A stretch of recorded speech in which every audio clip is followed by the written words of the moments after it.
Hello, bienvenue dans cette nouvelle vidéo et aujourd'hui je voulais vous montrer les petites BD que j'ai dans ma collection. Alors j'en ai pas énormément, d'autant plus que je suis dans un 20 mètres carrés donc je pouvais pas tout emmener. Mais en tout cas, j'ai avec moi celles que je préfère, que ce soit pour l'histoire, le style graphique et aussi l'objet en lui-même. Il y en a beaucoup je pense qui sont déjà bien connus, mais je me suis dit que ça pourrait quand même être sympa de vous montrer un peu tout ça.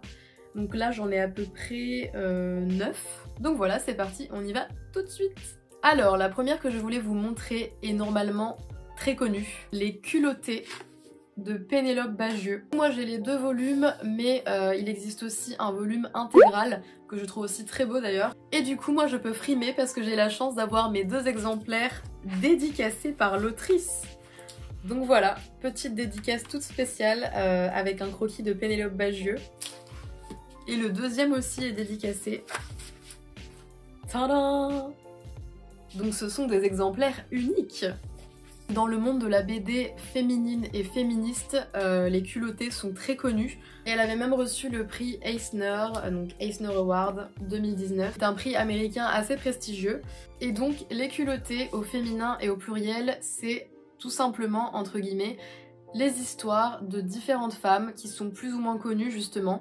Il y en a dont on a déjà entendu parler, il y en a beaucoup moins malheureusement, alors qu'en fait elles ont tous eu des destins assez exceptionnels et ont toutes fait des choses plus ou moins importantes dans l'histoire avec un grand H. Mais malheureusement, comme vous le savez, il y a beaucoup plus de femmes qui sont invisibilisées dans l'histoire que d'hommes.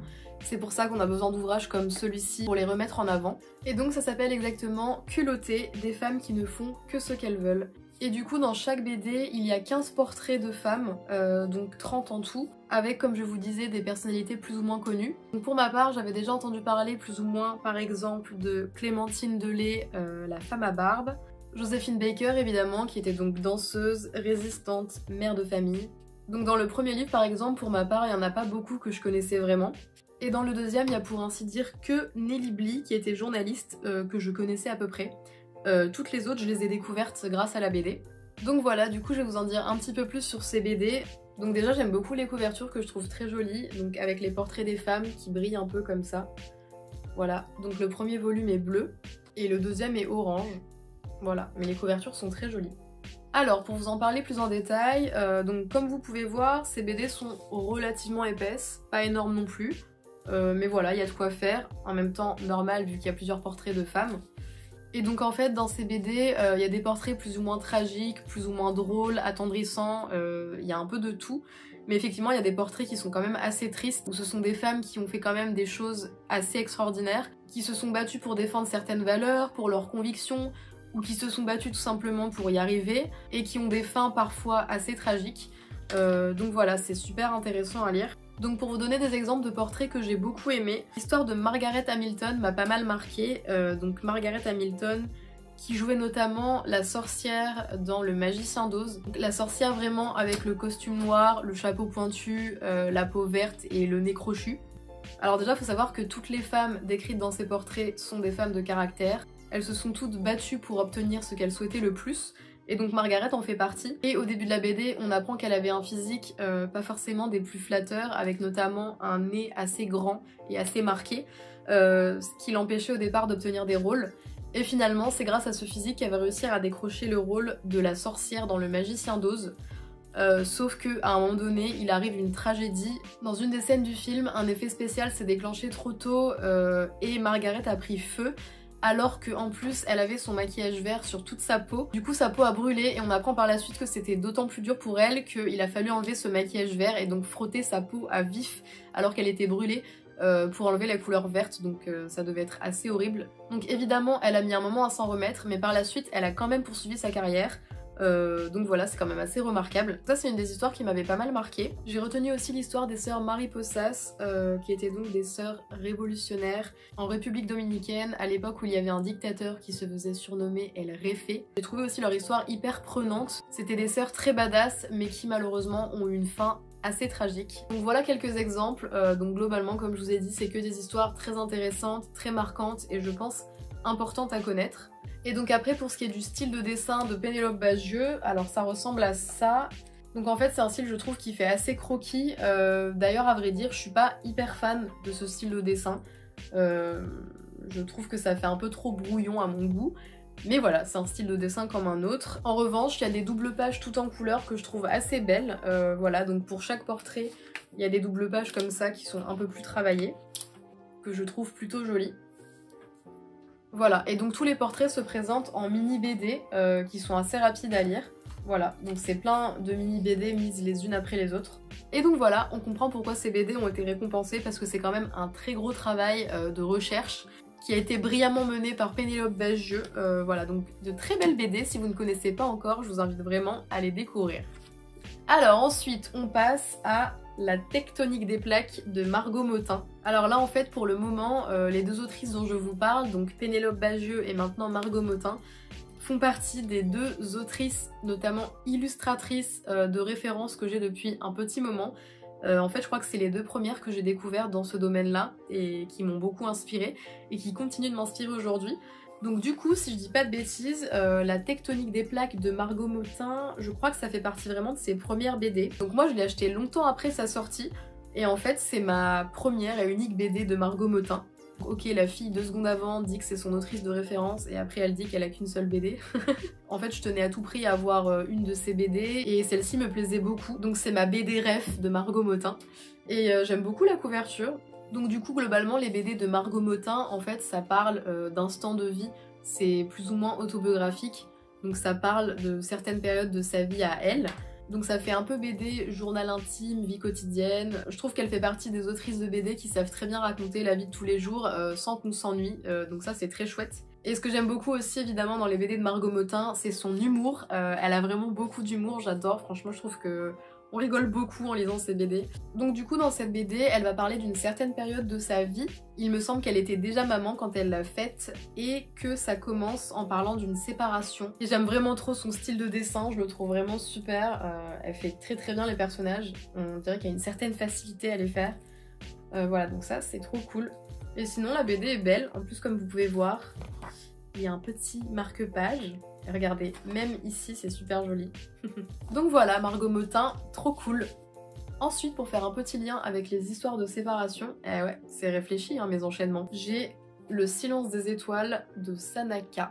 Alors pareil, Sanaka c'est un peu une référence parmi les illustratrices, notamment les illustratrices sur Instagram, parce qu'il me semble que c'est comme ça qu'elle s'est fait beaucoup connaître. Donc je trouve que Sanaka fait aussi partie des illustratrices qui racontent très bien la vie de tous les jours, elle sait très bien mettre ça en scène dans ses BD. Et donc c'est notamment ce qu'elle fait sur son compte Instagram. C'est plein de petites BD sur la vie quotidienne, notamment d'une jeune fille un peu lookée qui vit à Paris. J'aime beaucoup aussi comment elle dessine, pareil, comment elle fait les personnages, je trouve que ça rend très très bien, enfin j'adore son style. Le silence des étoiles, c'est donc sa première, si je me trompe pas. Et donc cette BD en fait parle d'une séparation assez douloureuse que Sanaka a vécue. Et donc c'est ça qu'elle va relater à travers les différentes pages. Donc en fait on va être immergé dans le quotidien de ce personnage pendant un certain temps. Ça commence avec la relation de couple, ensuite on voit quand ça se termine, la séparation, et ensuite on va voir toute l'évolution de son état mental pour surmonter cette épreuve, donc de la période où elle va vraiment très mal, où elle est au plus bas, jusqu'au moment où elle va réussir à remonter la pente et à aller mieux grâce notamment à son entourage et à plein de choses qu'elle va réussir à faire par la suite. Donc voilà, c'est super intéressant, c'est très prenant, c'est assez émouvant aussi dans l'ensemble, c'est très bien raconté et en même temps on retrouve vraiment la patte de Sanaka. On retrouve aussi les éléments du quotidien, les copines et toutes ces choses-là. Alors ensuite, on enchaîne avec une autre BD. Au-delà des peines de cœur, cette fois-ci on va traiter de toutes les insécurités et les peurs qui peuvent faire qu'on se sent mal parfois dans notre vie. Et donc c'est la BD Peur bleue de Matou. Vous avez vu un peu ces enchaînements incroyables? Alors Matou c'est aussi une illustratrice que j'ai découverte sur Instagram de façon un peu plus récente, et donc voilà j'ai pu découvrir son travail que j'ai trouvé très chouette. J'aime beaucoup aussi son trait qui est totalement différent des autres BD que j'ai pu vous montrer.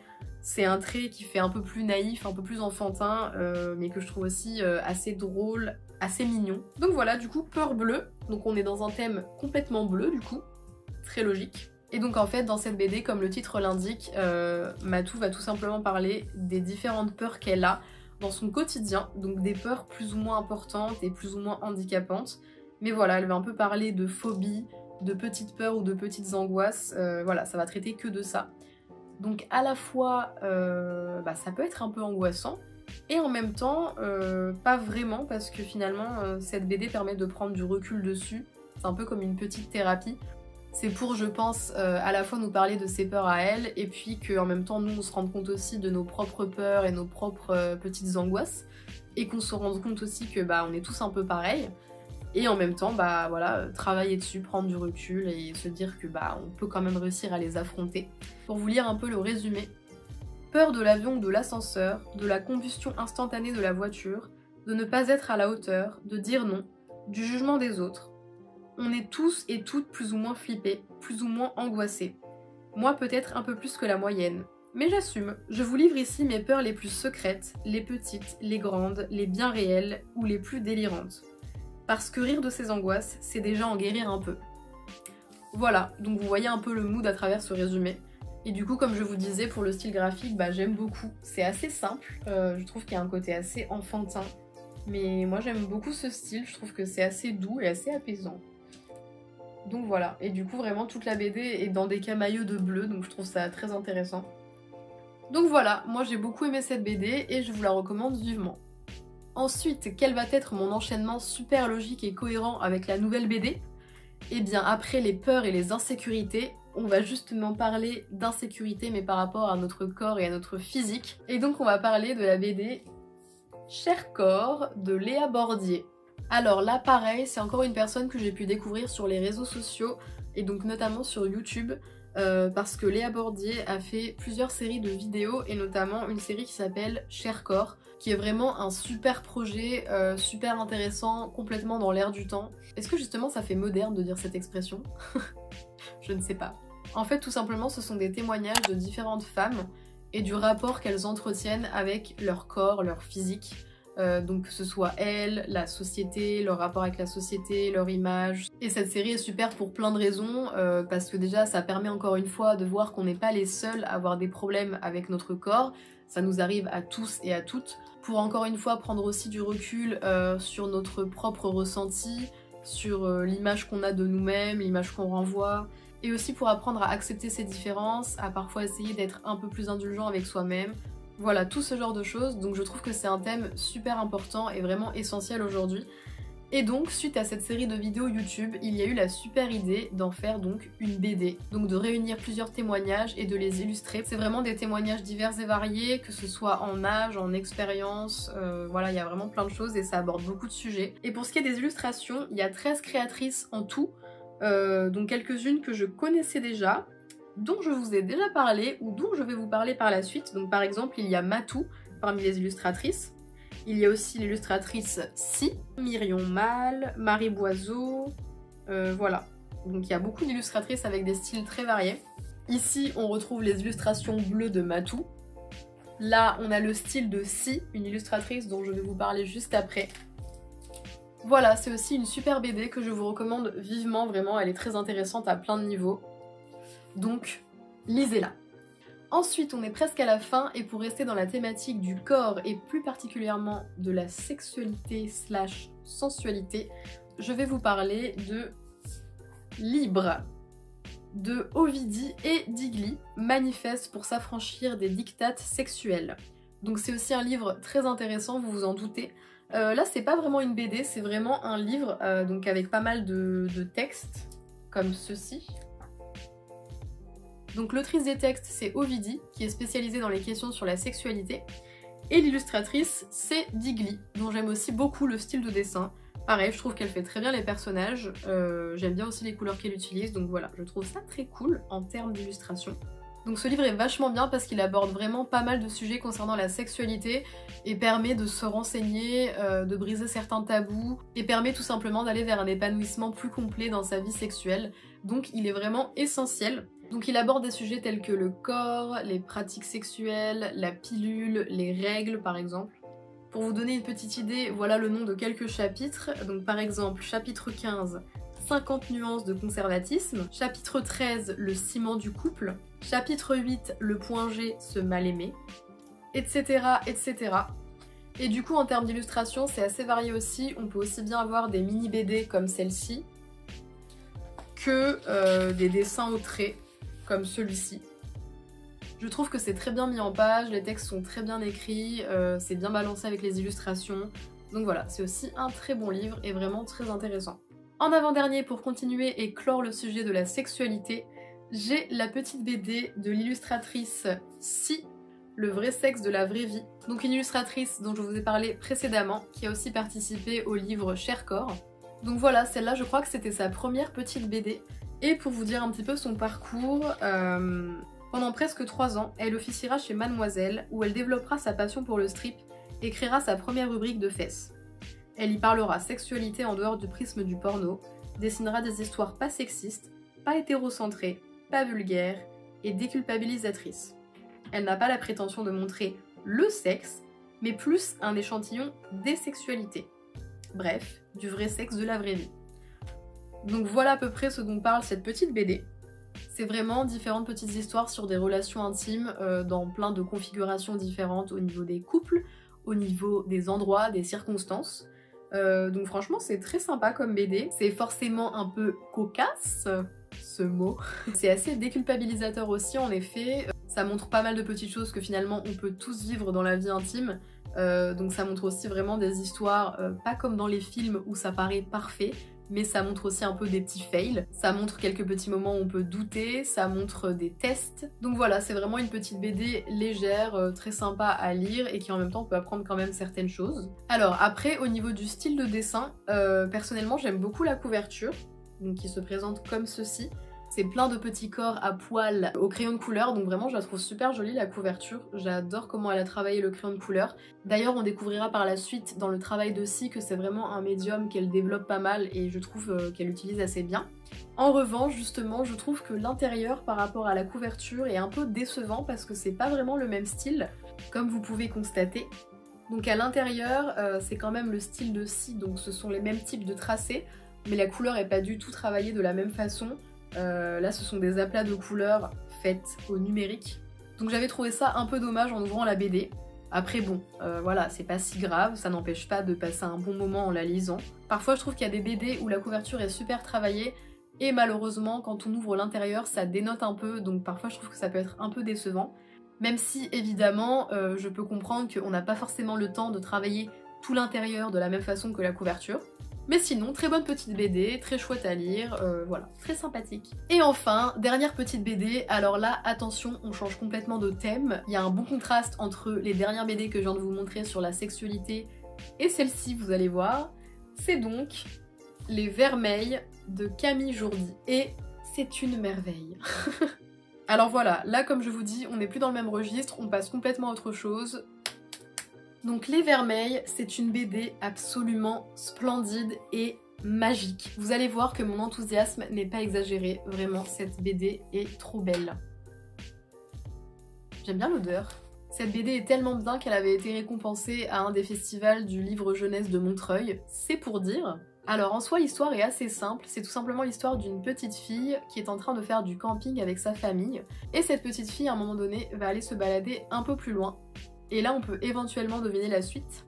Elle va tomber sur 2 petits personnages fantastiques assez rigolos, donc un petit roi et une petite reine à cheval sur des mini poneys, donc ils sont vraiment tout petits par rapport à elle, c'est comme des lutins. Et donc elle va tomber sur eux, évidemment elle va être intriguée et elle va décider de les suivre, et ça va la mener dans un monde parallèle fantastique, complètement magique, avec plein de petits êtres tous très différents, très colorés, tous plus ou moins bizarres, avec des déguisements. À ce niveau-là, c'est vraiment très inventif. Du coup, elle va atterrir dans cet univers magique et elle va vivre des aventures complètement loufoques avec tous ces personnages. Et vraiment, l'histoire est trop bien. On est très vite embarqué avec tous ces petits personnages hauts en couleur et c'est vraiment un régal à lire. Je vous dis, cette BD, c'est vraiment un petit sucre, un petit bijou. Je l'adore. Elle est vraiment trop bien. Et d'ailleurs, je ne suis pas la seule parce que je sais qu'à la librairie, j'ai plusieurs collègues qui ont eu un gros coup de cœur pour cette BD. Et donc, en gros, pour vous résumer rapidement, en suivant ces 2 petits personnages sur des poneys, elle va donc arriver dans cet univers fantastique et elle va rencontrer plusieurs personnages, notamment un renard qui a l'air assez intelligent, qui est un peu le meneur de troupe. Elle va aussi rencontrer un espèce de petit chien caniche qui a des chaussons multicolores. Et donc elle va se retrouver avec ces personnages et elle va en fait découvrir qu'elle est un peu dans un mini royaume qui est gouverné par un roi chat, un gros matou, mais qui est en fait un tyran qui gère très mal son royaume, qui est assez égoïste et qui en a rien à faire des autres. et qui est d'ailleurs protégée par des espèces de garde-poulets sans plumes dont l'allure me fait vraiment trop rire, j'adore comment elle les a dessinés. Et il faut savoir donc que dans ce monde fantastique, il y a aussi des espèces de petits poneys, des petits chevaux tout colorés dans des tons pastels qui sont très mignons. Et donc ce sont eux qui s'appellent les vermeils et qui sont donc des petits êtres assez précieux dans ce petit monde. Donc voilà, d'où le nom de la BD. Et donc globalement, le but des aventures de cette petite fille avec les autres personnages dans cet univers fantastique, c'est de faire tomber ce fameux roi chat et de mettre fin à sa tyrannie pour que tout le monde soit plus heureux. Donc voilà, du coup c'est un univers vraiment adorable, très inventif, plein de couleurs et hyper réconfortant. Enfin j'adore, c'est un super moment que de lire cette BD. Donc comme vous pouvez voir, c'est vraiment tout dans les tons pastels. Et c'est un style un peu croquis, mais je trouve pas ça dérangeant du tout. Je trouve que c'est un style un peu enfantin, un peu naïf, et avec ces couleurs ça va super bien. Et ça contribue au côté réconfortant de cette BD.